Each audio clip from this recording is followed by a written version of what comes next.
Hi there. My name is Jessica Bredschneider, and I work at Benefits by Design. I am pleased to be joined today by Peter Gove. Peter is the Innovation Leader of Health Management at GreenShield Canada. Stick around after the main presentation for a question and answer session. If you do have a question, please type it into the GoToWebinar question interface. We will do our best to address them at the end of our webinar. This webinar is being recorded. You'll receive a follow-up email with a link to the recording after the webinar. If you have any questions or concerns about this webinar, please contact us at socialmedia@bbd.ca. In addition to being GreenShield Canada's Innovation Leader Health Management, Peter is an avid runner. He runs 80 kilometers a week, and on the weekends you can find him running a local area jazz club. And without further ado, let me welcome Peter Gove. Thank you very much. I hope everybody can hear me. It's nice to be here this afternoon. My job today is to take you through the GreenShield Change4Life initiative so you can get a sense of what you can do with your employees from a health perspective. And we've got a lot of good stuff in here. Most of it is included with your plans, which is also very good. So to start with, I'm going to talk about the kinds of illnesses and disorders that we think are relevant to this kind of thing. And these are the ones here. These illnesses and these disorders are largely non-communicable disorders that can be managed to a certain extent or even prevented by behavior change. It's really important that we try and focus on that and try and encourage our employees, and everyone for that matter, to engage in behavior that's health promoting rather than health destroying. And moving on to the next slide, typically in our business, the business that we're in anyhow, which is largely health and dental, we've really focused on transaction. How do we pay claims as quickly as possible? We've focused on cost control. How do we pay these things? How do we pay these claims cheaply? We've never really spent a whole lot of time focusing on what we can do to help people change their behavior. And we know that people need behavior change because we can see the drugs that they're on. We know the kinds of illnesses that they have. So at GreenShield, we've made it kind of our mission to focus on helping people behave differently in a more healthful way. And as we worked on this, we kind of looked around the world to find out there's all kinds of initiatives out there to look at initiatives and try and sort out what are the components of these initiatives that tend to work. And because making people change their behavior is a really difficult thing. So what those things were, we want to make things easily accessible to people. We want to outreach to people and invite them to participate. And if we can, we like to incent people to behave differently. Now that previous slide, slides might be slightly out of order. Are we able to go back to the previous slide? Yeah, this one. So one of the things that we developed, and you may have all seen this, we developed a health portal. And this portal is available to all plan members. It's not yet available to dependents, although we can make it available to dependents. It's available to all plan members. And this portal is organized around a few different concepts. One of which is, as you go onto this portal, and I'll show you some of the components of it, and you do activities on the portal, you actually get points. And later on, you can take those points, you can bid on rewards consisting of a variety of gift cards and that sort of thing. And that's kind of the behavioral economics component of this project.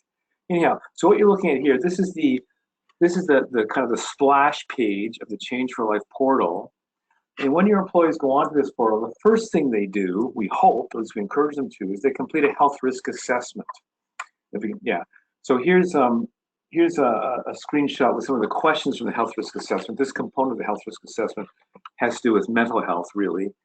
This takes about 20, maybe 25 minutes to do. And what it does is it drives for your employees an action plan focused on where their risk areas are. And we can also produce reporting for the organization as well to give them a sense of the health of their employees. So we've had about, we've probably had, I'm guessing 45,000 people complete this HRA to date. And I'll give you the bad news first. 40% of the people who complete this HRA have a high risk indication in terms of their behavior, and those high risk indications tend to be sort of typical amongst organizations. Certainly not enough physical activity is one. 63% do not meet that 150 minutes a week that's recommended. We have a high number of people who are either overweight or obese. And as an aside, I just saw a presentation the other day that connected obesity to absence, which is quite interesting. We have a large number of people who are reporting high levels of stress, and a significant number of people report that they are concerned about their financial health. So that's pretty common across all of our organizations. Now, here's the good news from our HRA. The good news is that our rates of smoking amongst our plan members is quite low. It's only 7%, when the national average is about 16%. So that's a good thing. Most people report that excessive alcohol use is not there. It's under 5%. And most people report that their diets are at least relatively healthy, hitting the 5 fruits and vegetable servings that are recommended per day. So once somebody's completed our HRA right off the top, what it does, it gives you a plan. You can see here, this particular person does well in a bunch of areas, but has a yellow indicator for alcohol. It'll give you a green, yellow, red indicator here. And so for this person with a problem with alcohol, they can click on that and get a plan. And the plan will consist of learning modules and ways to track your alcohol use and that kind of thing. So you can see here, in the previous slide, you can see that there was a module there associated with alcohol and your health the person can work through. And you'll also notice once they complete that module, they get a 25 points, which they can then use later to bid on rewards. We also have all kinds of other things that people can do on this site, including you can hook up your Fitbit to it, and it'll track your steps and give you points for steps.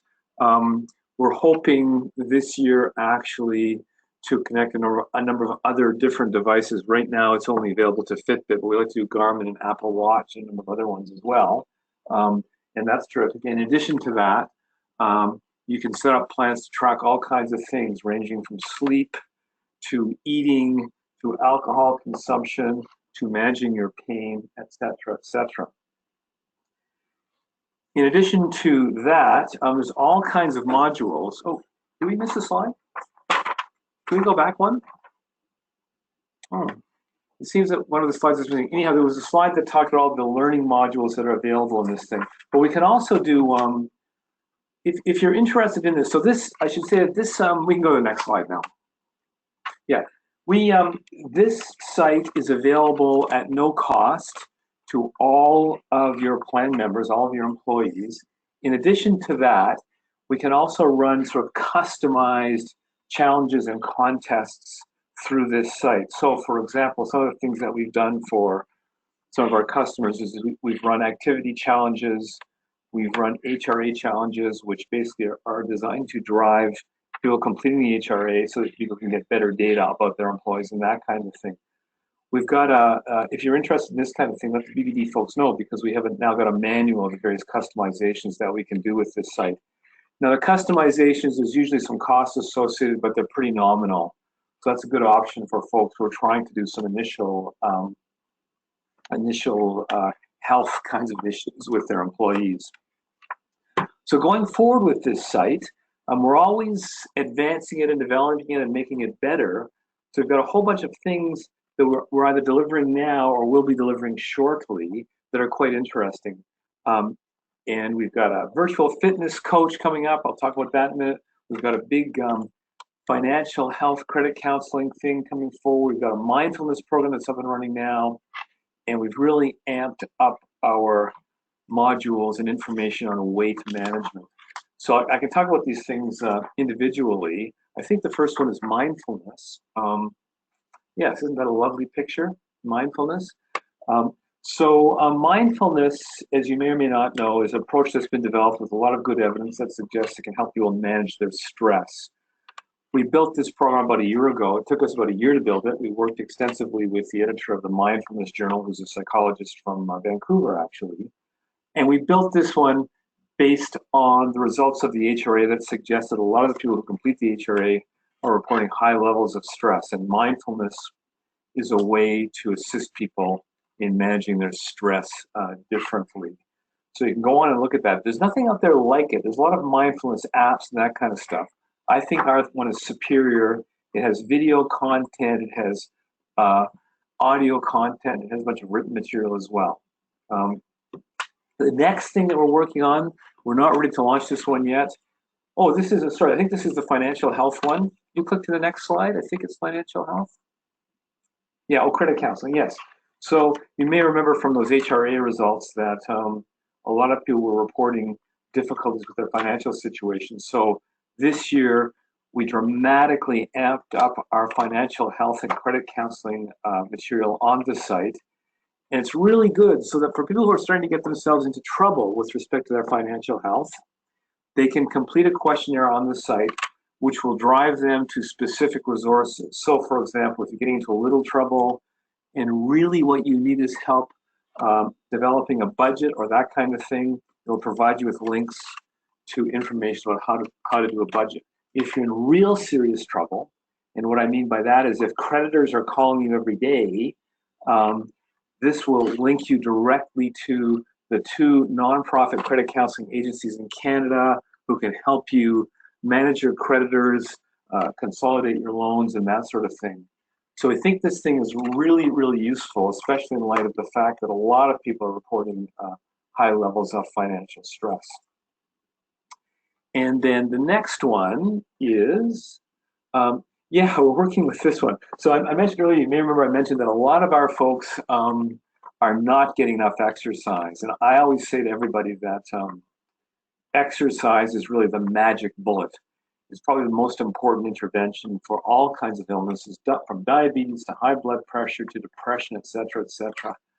If there was a drug that did what exercise does for you, it'd be a billion-dollar drug in Canada.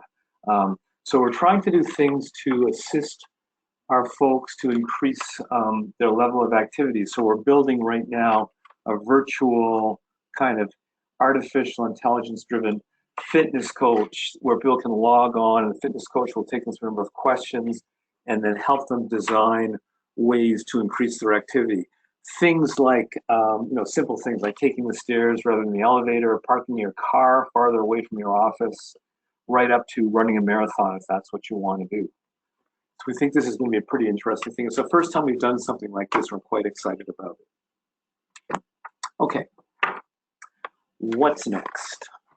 Yeah, obesity. I mentioned earlier that probably the biggest risk factor that we're seeing in our populations is overweight and obese.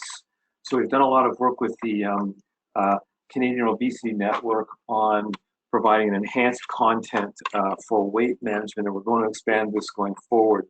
Obesity management is a very, very complex kind of thing. There's lots of commercial enterprises out there that I would say are exploiting people's efforts to lose weight, and none of them really work that well, and people gain weight back very quickly and that kind of thing. So we're really trying to enhance that with evidence-based, high-quality content to help our folks in this area.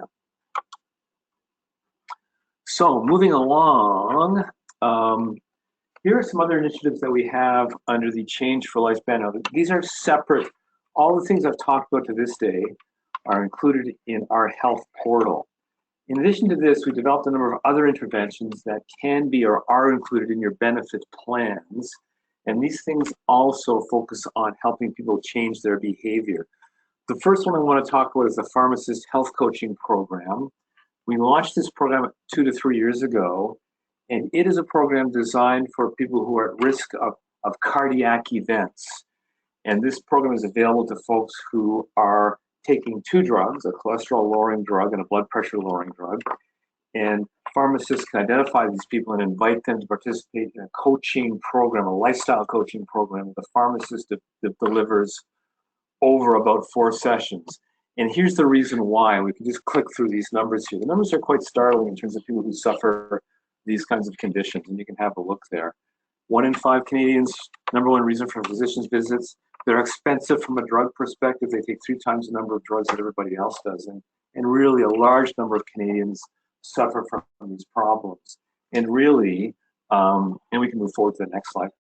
We really would like, I should say too, yeah, and these folks in general tend not to be that adherent to their medications.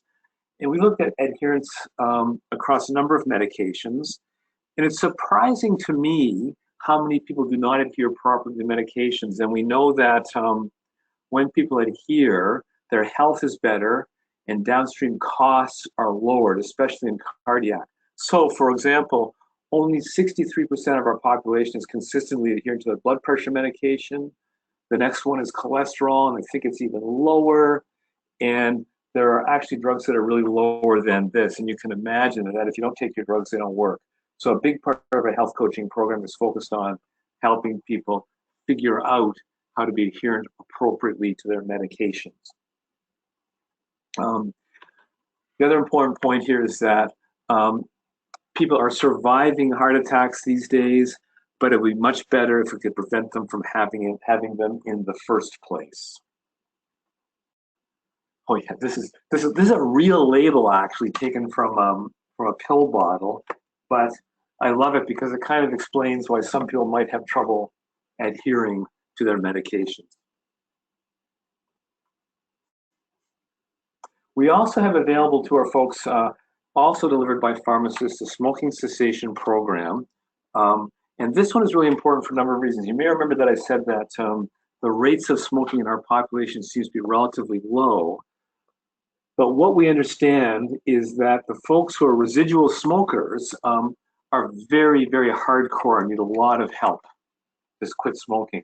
So they need counseling, they need medications, and they need nicotine replacement therapies probably all together, which is why we built this program. And you can see from this slide that smoking is a really important cost to employers. These data come from the Conference Board of Canada. They've looked at smoking a number of times over the past few years. And I find it fascinating that smokers have a 20% higher rate of absenteeism and a total cost of lost productivity and absenteeism per smoking employee is over $4,000 a year. So it makes a lot of sense if you have smokers in your population, and especially if they've indicated they're ready to quit, to offer them lots of resources. There's significant payback there. And you can see here, actually it says 18%, but really we're down to about 16% now. And the folks who are left, as I say, are pretty hardcore. So this is our most recent program. We built this one about a year ago. And our point here was that it's really important that people understand their diet and improve their diets if possible. It's a big contributor to obesity and to other kinds of manageable conditions as well. Our program we built with two grocery chains, actually Sobeys and Loblaws, because they have a large network of dietitians across the country. And we structured it to be very, very specific, and the dietitians delivered some specific content in a 4-session program, and we negotiated what we consider to be a very, very good price for that program. And I love this Coke label here. You may be aware that you can, or used to be able to get Coke to print a customized label, share a Coke with Fred or Sally or whatever. Somebody snuck this one through, and I love it because we know that sugared beverages have no nutritional value and are a big contributor to obesity in our culture. So I like that label a lot. You can't get this one by the computer anymore. Anyhow, moving along, mental health. We spent a lot of time focusing on mental health, and mental health, of course, is a very kind of big issue these days, especially in the workplace. And in Canada, there are some very, very interesting numbers with respect to mental health in Canada. And this is one. We love our antidepressants. We're amongst the highest consumers of antidepressants in the world. In the OECD, we're third only to Iceland and Australia. That arrow is pointing to where the US is, about halfway down that list. So yeah, we're huge consumers of antidepressants. And we looked at this closely, and we were quite concerned about this because antidepressants, they're not great drugs, and they really don't work for folks who have kind of mild to moderate symptoms or illness. What tends to work better for these folks is psychotherapies or psychosocial interventions. And this is a list of the kinds of psychotherapies that work. Now, the issue with psychotherapies from a benefit plan, we can go to the next slide. is that it's very expensive. So to see a psychologist, psychologists charge, let's say, about $200 an hour. So if you've got a benefit plan with relatively limited coverage, let's say $500, that will give somebody maybe 2 sessions with a psychologist. And that's a problem because these kinds of treatments usually take much longer than that. So we've been spending a lot of time trying to understand what we can do in this venue to increase access to psychotherapy. And we've looked at a number of things, and we can flip to the next slide. And one of the things we've looked at extensively are these remotely delivered electronic therapies. These therapies are very, very structured and standardized and can be delivered by non-psychologists. So in fact, if somebody participates in one of these therapies, we're really paying for the quality of the program rather than the qualifications of the practitioner. If somebody sees a psychologist face-to-face, they send us a bill and we pay it, we have no idea whether that psychologist has done anything that was useful for that purpose, for that person. With the e-therapies, because these programs are so structured and so organized, we know exactly what people are getting for their money. We also find that they can be delivered at a very, very reasonable cost. And we've been working with an organization called Beacon, which is the next slide. Beacon CBT is very, very interesting. And we hope to be able to roll this out to everybody who wants it mid-year. Beacon is a remotely delivered web-based psychotherapy, and an individual can get a full course of psychotherapy through Beacon for approximately $500. So if you've got a benefit plan with fairly limited coverage, let's say $500 coverage, Beacon would allow that individual to see a psychologist face-to-face if that's what they wanted, or perhaps put that money towards a psychological assessment for their kid or whatever, or they could access Beacon if they needed psychotherapy and get quality psychotherapy beginning to end for that amount of money. So I think this adds a lovely option for folks who are in need of this kind of treatment and really can't afford it. We really like Beacon. We think it's going to be a tremendous asset. I should also say a couple of other things about what we're trying to do in the mental health space. In the mental health space, prevention is a big issue in that we don't do it well. We're great at responding to problems when they occur. We're not very good at preventing them in the first place. And so we've been looking at a number of projects in this arena, and we're now working with the University of Ottawa on a prevention project where we'll assess folks and identify folks who are at high risk of future depression, who maybe have not had a depression yet, but are at high risk. And I should say that with depression, probably 60% of the factors to 70% of the factors that are causal are modifiable. There are factors that aren't modifiable, like your genetics, and maybe you had a nasty childhood or whatever, but you can modify these factors. So we're going to do a study with the University of Ottawa where it's going to be a randomized controlled trial with a control group and experimental group. In the experimental group, we'd be exposed to a program of interventions delivered via the web and via coaches. They'll consist of mindfulness kinds of things and CBT kinds of things and problem solving kinds of things. And what we want to see is if whether we can actually reduce the risk of future depression for these folks. And if we can, we'd like to see if we could build a program that we could then deliver to our plan sponsors that would focus on prevention of common mental health problems like depression and anxiety. So we're very, very excited about that. And we're just working on that now. We're just in the recruitment phase for that project. So moving along, diabetes. Diabetes is going to be a tsunami. And this statistic here comes from, I think, the Journal of the American Medical Association. And having pre-diabetes or diabetes in the US is now kind of normal. And Canada is not as bad, but we're not far behind. And the issues with these folks is right here from a cost perspective. You can see that once you've got diabetes, you become a very expensive claimant in terms of your drug costs specifically. What we're working on now is to see if we can use artificial intelligence to look at our data, identify people who are progressing towards diabetes much earlier in this process, and deliver an intervention to them of some description. We've looked at a number of interventions at this point We haven't chosen one yet. We're still working on the data analysis. But what we really need to do here is engage in a significant prevention or prediabetes program, because with type 2 diabetes specifically, you can really prevent this illness from developing, and once it's developed, you can really help people control it much better and keep those costs down and keep those people healthier. So I think that's it. I think that's a picture of what we're up to these days in the health space, and to give you an idea of the kinds of things that are available to you from Green Shield. And I really encourage you to go and have a look at the Change for Life Health portal.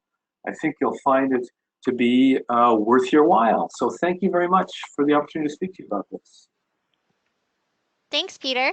Just to remind everyone before we jump into the Q&A portion of the webinar that this webinar is being recorded. The recording will be sent to you in our follow-up email. As we go through Q&A, please keep submitting your questions through the GoToWebinar question interface. So Peter, we have our first question, and it's a doozy. Where do you get the best return on investment with platforms like Change for Life? Yeah, well, I think what you want to do is two things. You want to encourage your membership to use the platform. That's the first thing, because the platform is available at no charge to anyone and everyone. And it's fun, engaging, all those kinds of things. And even if people use it a little bit, they're going to get something out of it. I always tell employers, I think I mentioned this earlier, that if you want to focus on getting your people to engage in health behaviors, one of the questions is, which health behavior gives you the biggest bang for your buck? And I mentioned it earlier. It's clearly exercise. Exercise is almost a magic bullet for any number of disorders. And I always tell organizations, if you're going to focus on one thing, get your people moving. If you're going to use a Change for Life platform, we can develop some contests for you and that sort of thing focused on activity. Largely, these kinds of things are focused on steps, right? Tracking steps and counting steps, or converting various activities to steps. But exercise is key. Thank you, Peter. Our next question, what is the Change for Life usage across Green Shield's book of business? Yeah, so right now, our target for 2018 was to have 90,000 users. We're just about there. I think we're at about 88,000 users. So we'll hit 90 shortly, which would be, let's say, 10% of our membership. And of those 90,000 users, usually about 50% of those folks complete the HRA, which is great because it gives us a gigantic data set. And as I mentioned before, so we've probably got 40 to 45,000 completed HRAs at this point in our database. Excellent, thank you. Our next question, does Change for Life have separate customer service as opposed to contacting the general Green Shield Canada hotline? No, we can take, if you have a question or a comment or a problem with Change for Life, we can handle that through our call center. Perfect, thank you. You listed a bunch of new features that are coming out on the Change for Life platform. Which one are you most excited about? Oh boy, I really like mindfulness. I think it's a terrific program, and that one we've launched already. It took us a lot of time to develop that, and as I say, I think it's unlike any of the mindfulness programs that are out there. It's a 6-session program. It's got audio, it's got video. It's really, really sophisticated and good. So I really like that, and I believe that I do believe in mindfulness. I practice it myself, and I do think there's something to it in terms of helping people manage their stress. The other thing that I really want to do more with is obesity, weight management. Let's call it healthy weight, to use a more neutral term. We know that obesity drives all kinds of chronic illnesses. We know that the US, again, is worse than us, and we're catching up fast. And I think that there's much more that we can do in that space, especially to debunk a lot of the commercial products in terms of weight loss programs and this kind of stuff, and giving people quality information about how they can best conceptualize and manage their weight. So I think weight management is going to be huge. I mean, I like the virtual fitness coach. I kind of think it's pretty cool too, but it's going to take us so long to get that done that I'm holding my breath on that one, I guess. Thanks, Peter. Our next question, does Change4Life share employee information with employers? The only information that we share is aggregate information. So if you're able in your population to generate enough HRA completions, and that's dependent on a number of factors, the size of your organization and stuff, we can share with you an aggregate report, which gives you kind of a snapshot of the health of your population. But no individual information is shared. And that's made very clear to folks who are completing the HRA for confidentiality reasons.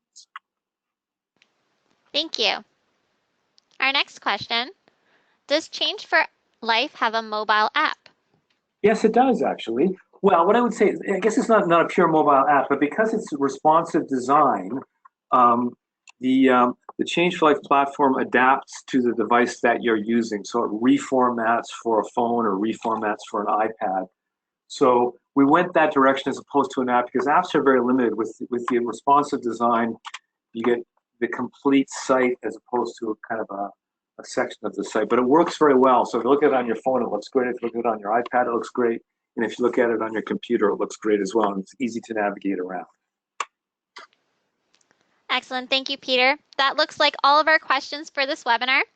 First, I'd like to say a big thank you to Peter Gove for sharing information on the Change4Life platform and influencing positive behavioral change. This actually concludes our 3-part wellness webinar series. We hope that you enjoyed them. If you missed one of the webinars or are looking to rewatch another, all of the recordings will be made available on our YouTube channel as well as on bbd.ca. Thank you again for joining us here, and please enjoy the rest of your day.